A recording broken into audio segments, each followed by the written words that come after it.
How's it going, everyone? Welcome back to another Quant update. I'm doing this off my laptop, so apologies if it sounds different. Now, if you remember from my last Quant update, we were saying that Quant actually remains bullish while above $90, and it's coming to test that level right now to see if the bulls are truly there. Now, there was this previous falling wedge pattern appearing just slightly above the psychological level of $100, and I would have much preferred, after breaking out here, for the psychological level of $100 to hold and initiate the move back up to where this pattern began, as that's the target, up at $135, $136. Zooming back out, looking at this past year, this as the entire range of the past year, it needs to break 136 and 151 to validate 200 plus targets.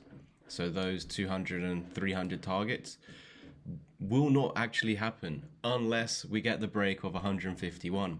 And we had the pattern right there with the falling wedge here, breaking out, confirming $100 of support, looking to break out of the other EMAs just slightly above to target 135, maybe a pullback, and then another move up into here. Once that support, those upper targets become valid, and the expectation would be 230 through the fibs as a minimal target, but there would also be a double bottom here, and the second bottom actually part of that falling wedge.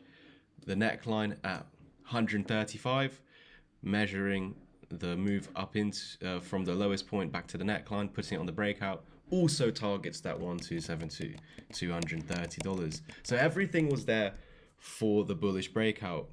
But unfortunately, guys, this is all dependent on Bitcoin.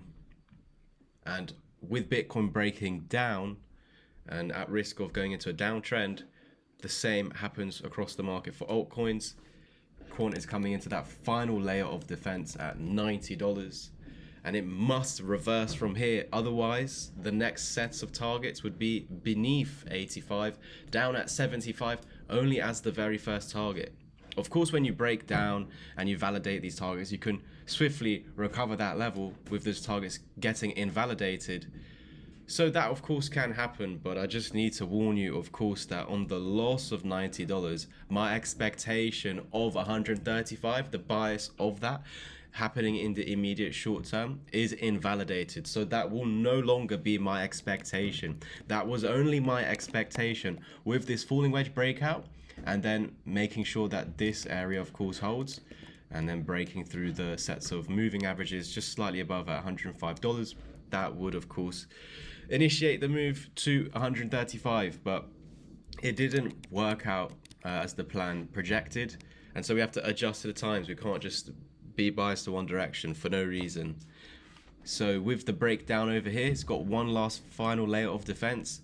Even at the moment, it's of course stalled off this target from happening, and potentially won't happen if this $90 level is lost. So a lot of work for the Quant bulls from this level. But guys, it's got nothing to do with Quant. This is happening to all altcoins. This is to do with Bitcoin. That's going to decide the path of every single coin, and of course, it being the most stable, you're not going to feel such drops.